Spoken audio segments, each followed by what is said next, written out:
श्री सरस्वती मैया की जय, श्री कृष्णचंद्र भगवान की जय। आज हम चर्चा करेंगे नज़दीक समय में होने वाले सूर्य ग्रहण की। जो अभी नज़दीक में होगा सूर्य ग्रहण संवत 2077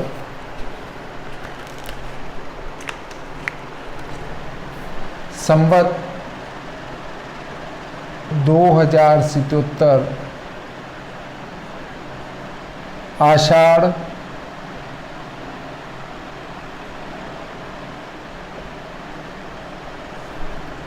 कृष्ण पक्ष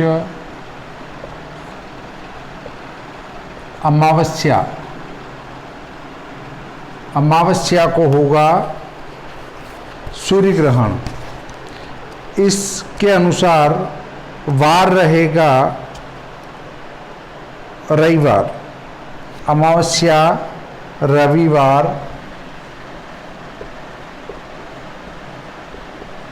और दिनांक रहेगा 21/6/2020। इस दिन सूर्य ग्रहण होने जा रहा है। इसका निमच में स्पर्श काल बताता हूँ आपको, जो कि 10:10 से होगा स्पर्श 10:10। मध्य इसका रहेगा मध्य 11:51 और मोक्ष रहेगा इसका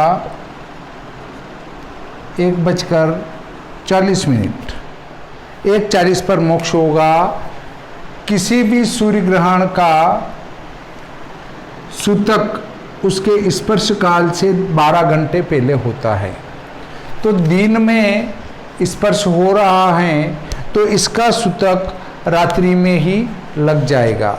अर्थात आषाढ़ कृष्ण पक्ष 14 शनिवार दिनांक 20 जून 20 की रात्रि में 10:10 से इस ग्रहण का सूतक लगेगा। देखिए वो भी लिख देता हूँ। दिनांक 20/6/20 को रात्रि 10:10 से सूतक प्रारंभ।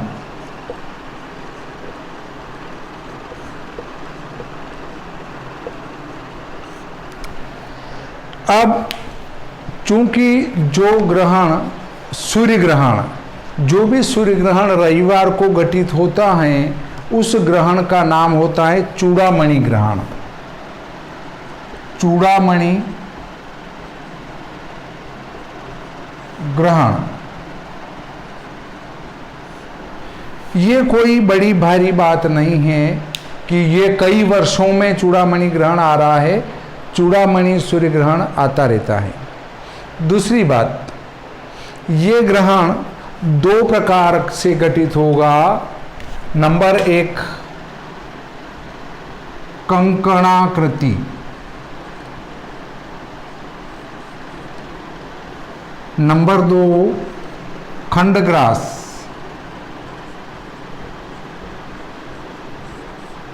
अर्थात जब हम भारत का नक्शा लेते हैं, ये ऊपर वाला ये जो जाता है तो हमारा ये वाला जो भाग जाएगा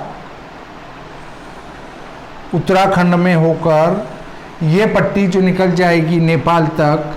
इस पट्टी में जहाँ पर चमोली वगैरह ज़िले हैं वहाँ पर इधर हनुमानगढ़ ज़िला है, उसमें ऐसे होकर ये एक पट्टी निकलेगी। इस पट्टी में ये जो सूर्य ग्रहण होगा वो यहाँ पर कंकणाकृति में दिखेगा। बाकी जम्मू कश्मीर और पश्चिमी उत्तर प्रदेश, दक्षिणी उत्तर प्रदेश और पूर्वी उत्तर प्रदेश, इन सब में, और दक्षिणी पश्चिमी राजस्थान, पूर्वी राजस्थान, इन सब में, और नीचे का पूरा भारत, मध्य प्रदेश और मध्य प्रदेश से नीचे का पूरा भारत, गुजरात और पूर्व के जितने भी प्रांत हैं उन सब में ये ग्रहण खंडग्रास रूप में दृश्य होगा। अब देखते हैं कि ये जो ग्रहण है वो किस नक्षत्र पर हो रहा है, किस राशि पर हो रहा है। अब ये देखें कि ये ग्रहण मृगशीर नक्षत्र पर हो रहा है, मृगशिरा नक्षत्र, और उसके बाद आर्द्रा पर इसका मोक्ष होगा। तो ग्रहण फल दर्पण पुस्तक का ये कहना है कि जिस नक्षत्र पर ग्रहण प्रारंभ हो उसके लिए वो ग्रहण हानिकारक हैं और जिस पर ग्रहण मोक्ष हो उनके लिए लाभदायक हैं। अर्थात आर्द्रा नक्षत्र पर जब ग्रहण का मोक्ष होगा तो आर्द्रा नक्षत्र वालों के लिए ये अच्छा है। मृगशिरा नक्षत्र वालों के लिए ये ग्रहण हल्का रहेगा और मिथुन राशि पर हो रहा है, इसलिए मिथुन राशि वालों के लिए भी हल्का रहेगा। अतः जिन राशि वालों के लिए अपनी राशि से चौथे, आठवें, 12वें राशि पर ग्रहण घटित हो रहा है तो वे ग्रहण का दर्शन न करें। और सूर्य ग्रहण के दर्शन तो किसी को भी नहीं करना चाहिए, क्योंकि सूर्य ग्रहण के दर्शन से आंखें खराब हो सकती हैं।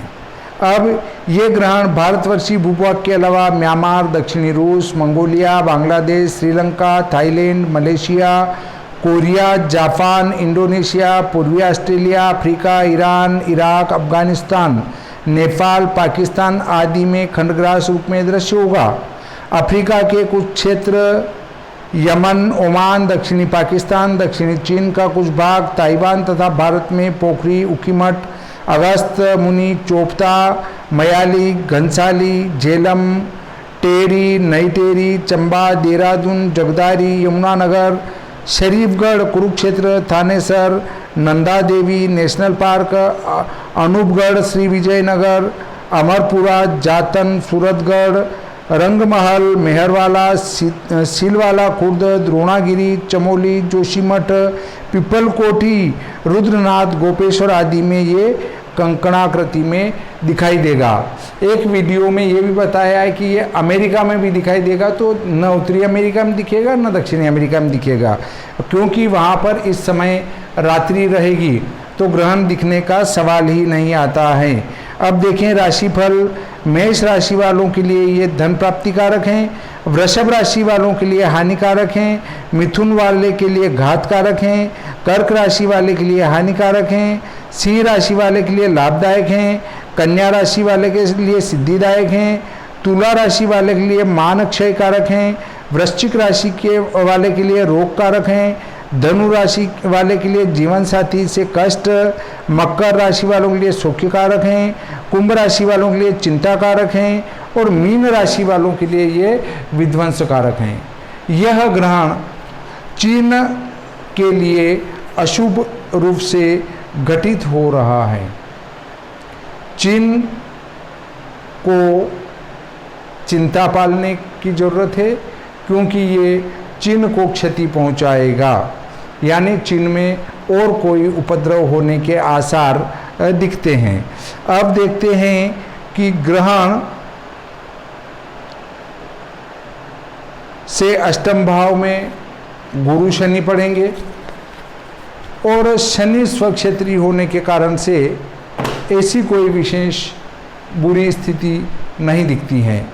फिर भी ये ग्रहण जो एक कंकणाकृति वगैरह के रूप में घटित हो रहा है, ये कुछ अशुभता को लिए हुए अवश्य हैं।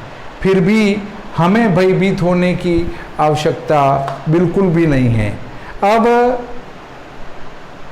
एक सूर्य ग्रहण ही ऐसा है जो खग्रास रूप में होता है, तो वह खंडग्रास भी होता है। एक प्रश्न आया था मेरे पास कि खग्रास और खंडग्रास ग्रहण जो आपने लिखा है वो एक साथ घटित कैसे होगा।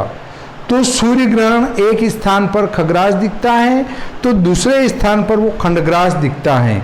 इसलिए पंचांग में मैं लिखता हूँ खग्रास और खंडग्रास ग्रहण। जहाँ पर खग्रास दिख रहा है वहाँ खग्रास दिखेगा, जहाँ पर खग्रास नहीं दिख रहा है वहाँ पर खंडग्रास दिखेगा।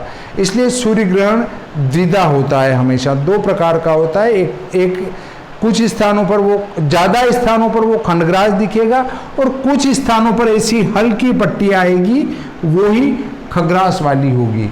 अब कंकणाकृति ग्रहण क्यों हो जाता है और खग्रास कैसे होगा वो मैं आपको बताता हूँ।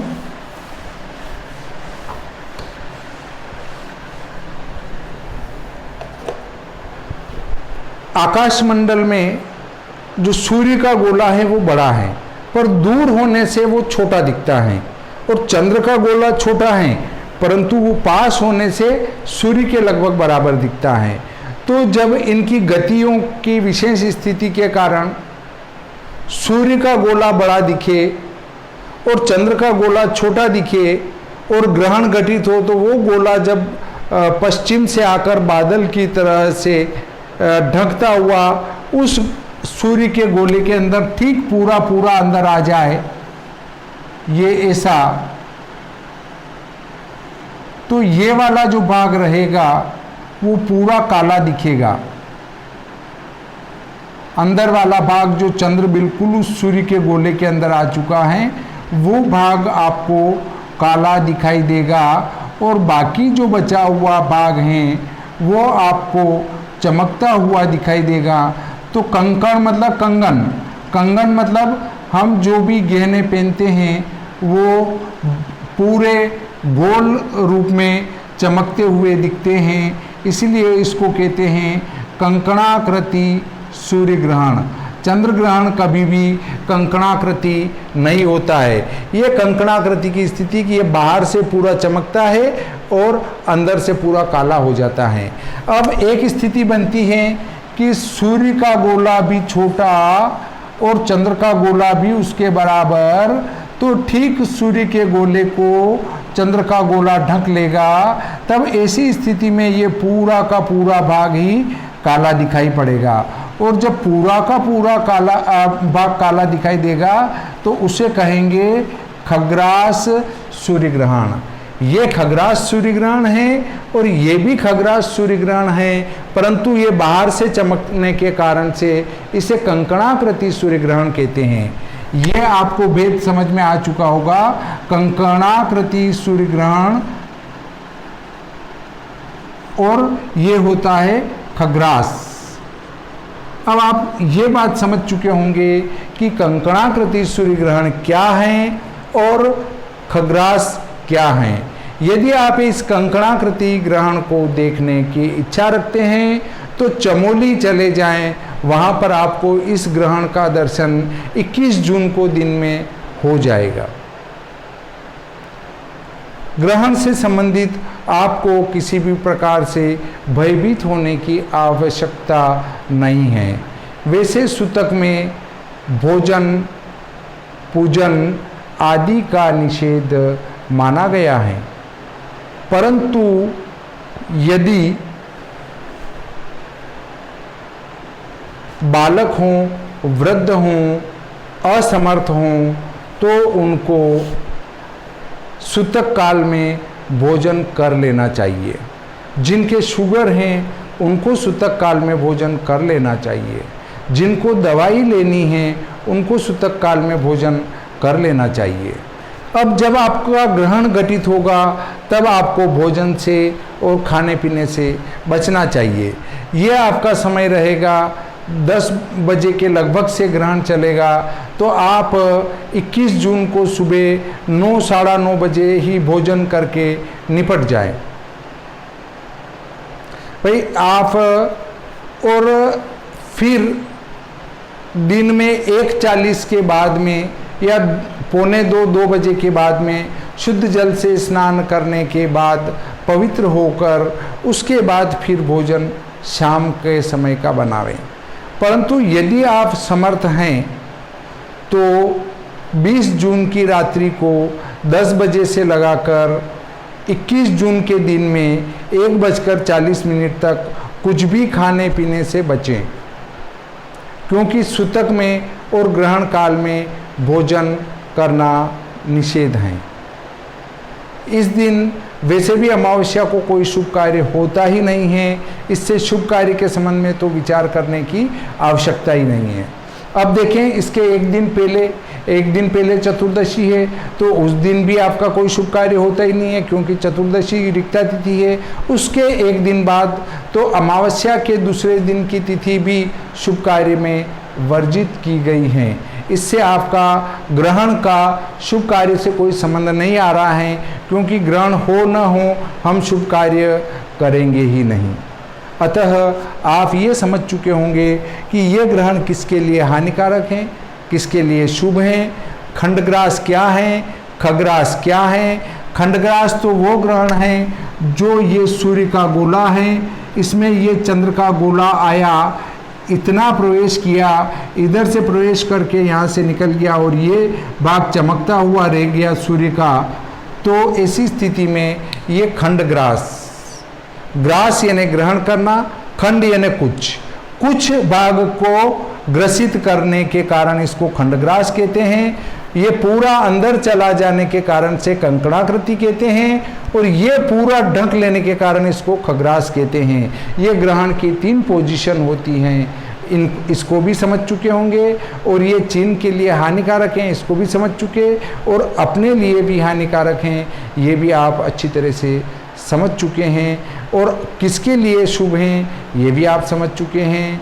तो इस ग्रहण से किसी भी प्रकार से घबराने की कहीं से कहीं तक कोई आवश्यकता नहीं है, क्योंकि इस ग्रहण को करने वाले, निर्मित करने वाले 3 फैक्टर हैं, राहु, उसके बाद आपका चंद्र और सूर्य।